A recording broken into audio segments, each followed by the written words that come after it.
എല്ലാവർക്കും സ്വാഗതം. ഒരു 250 ഗ്രാം അവൽ വെച്ച് വീട്ടിൽ നല്ലൊരു അവൽ, ടേസ്റ്റ് ആയിട്ടുള്ള അവൽ വിളയിച്ചെടുക്കും. അതിന് 1 കപ്പ് തേങ്ങ ചിരിക്കുന്നത് വേണം. പിന്നെ ഒരു 1/2 കപ്പ് തേങ്ങ ചെറുതായിട്ട് പൂളി ചെയ്ത് ചെറുതായിട്ട് അരിഞ്ഞത്. പിന്നെ അണ്ടിപ്പരിപ്പ് ഒരു 6 സ്പൂൺ, കപ്പലണ്ടി വേണമെങ്കിൽ ഉപയോഗിക്കാം. പിന്നെ അവൽ ഒരു 250 ഗ്രാം. അവൽ ചുവന്ന ചെമ്പാവരിയുടെ അവലാണ് ഏറ്റവും നല്ലത്. പിന്നെ വേണ്ടത്, ഇപ്പം ഞാൻ പൊരികടല ഒഴിവാക്കി. പൊരികടല വേണമെങ്കിൽ ഇടാം. പൊരികടല ഒഴിവാക്കി, വീട്ടിലുണ്ടാക്കുന്ന പൊരികടല ഇടുന്നില്ല. അപ്പം പിന്നെ 250 ഗ്രാം ശർക്കര പാനിയാക്കണം. ഒരു 250 ഗ്രാം ശർക്കര 1 കപ്പ് വെള്ളം ഒഴിച്ചിട്ട് പാനിയാക്കണം. അത് വെള്ളം ഒഴിച്ചിട്ട് അടുപ്പത്ത് വെച്ച് ശർക്കര പാനിയാക്കി വെക്കണം. അതിനുശേഷം ഈ തേങ്ങാക്കൊത്ത് ഒരു 2 സ്പൂൺ നെയ്യിനകത്ത് ഒന്ന് വറുത്തെടുക്കും. ഈ തേങ്ങാക്കൊത്ത് നല്ല ഡാർക്ക് ബ്രൗൺ വരുന്ന ഒന്ന് വറുത്തെടുക്കണം. നല്ലൊന്ന് ഇളക്കണം. ഇളക്കി തീ കുറച്ച് മീഡിയം ടു ലോയിൽ വെച്ചിട്ട്, പിന്നെ അതിനുശേഷം അണ്ടിപ്പരിപ്പൂടെ ഒന്ന് വറുത്തെടുക്കും. നെയ്യിനകത്ത് വറുത്തെടുക്കണം. ഈ പൊരികടല ഉണ്ടെങ്കിൽ പൊരികടല ഇട്ട് അത് ഇതേപോലെ മൂക്കണ്ട, ചെറുതായിട്ടൊന്ന് റെഡിയാക്കി ഇടും. പൊരികടല ഇല്ലെങ്കിലും കുഴപ്പമില്ല, നമ്മൾ വീട്ടിൽ കഴിക്കാൻ വേണ്ടിയാണ് ഉണ്ടാകുന്നത്.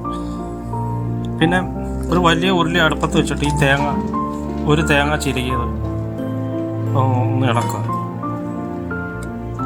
അതിൻ്റെ ഒരു വെള്ളമയം മാറുന്ന വരെ ലോ ഫ്ലെയിമിൽ ഇളക്കി റെഡിയാക്കി. വെള്ളമയം ഒരുപാട് മൂക്കണം, വെള്ളമയം മാറുന്ന വരെ ഒന്ന് ഇളക്കി.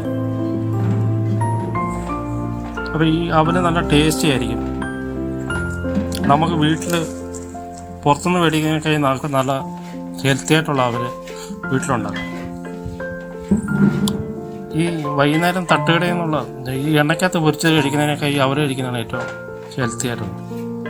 അപ്പോൾ നല്ല ഇളക്കിയിട്ട് ഈ ശർക്കര പാനി ഇതിനകത്ത് ഒഴിച്ചിട്ട് ചെറുതായിട്ട് മീഡിയം ഇതിലൊന്ന് ഇളക്കുക. പിന്നെ ഒരു നുള്ളു ഉപ്പും കൂടെ ചേർക്കുക, ഈ മധുരം ബാലൻസ് ചെയ്യും. ഒരു നുള്ളു, 2 കൈ വിരൽ വെച്ച ഒരു നുള്ളു. പിന്നെ 1 ടീസ്പൂൺ ഏലക്ക പൊടിച്ചൂടെ ചേർക്കുക. പിന്നെ എന്നിട്ട് ഈ പകുതി അവൽ ഇട്ടിട്ട് നല്ലോണം ഇളക്കണം. അന്നേരം ഈ സ്റ്റൗ ഓഫ് ചെയ്തേക്കണം. സ്വിച്ച് ഓഫ് ചെയ്തിട്ട് അവലിട്ട് നല്ലോണം ഇളക്കണം. എന്നിട്ട് പകുതി അവല് കുറച്ച് കഴിഞ്ഞ് ഒന്നുകൂടെ ചേർത്തിളക്കാം. ഒരുമിച്ചിട്ട് ഇളക്കാൻ പാടില്ല, അതുകൊണ്ട് നല്ലപോലെ മിക്സ് ആക്കുക. പിന്നെ ഈ അണ്ടിപ്പരിപ്പും തേങ്ങാക്കൊത്തും മൂപ്പിച്ചതോടൊന്ന് ചേർത്ത് നല്ലോണം മിക്സ് ചെയ്തിട്ട് ഒന്ന് ഇളക്കുക. നല്ലൊന്ന് ഇളക്കുക.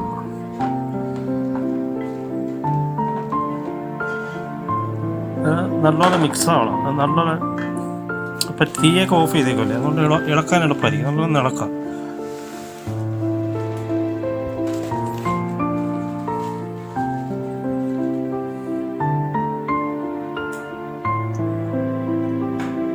അപ്പോൾ ഇത് ഒരു ദിവസം ഇത് നല്ല മിക്സാക്കി ഇളക്കി വെച്ചിട്ട് ആ ദിവസം എടുത്തോളൂ. ഒരു 24 മണിക്കൂർ കഴിഞ്ഞ് എടുക്കാം. ഇത് മിക്സ് ആവാൻ വേണ്ടി, ഇത് നല്ലൊരു അവൽ വിളയാൻ വേണ്ടി. അവൽ വിളയിക്കുക എന്ന് പറയും. അപ്പോൾ എല്ലാവരും ഒന്ന് സബ്സ്ക്രൈബ് ചെയ്യണം. Thank you for watching.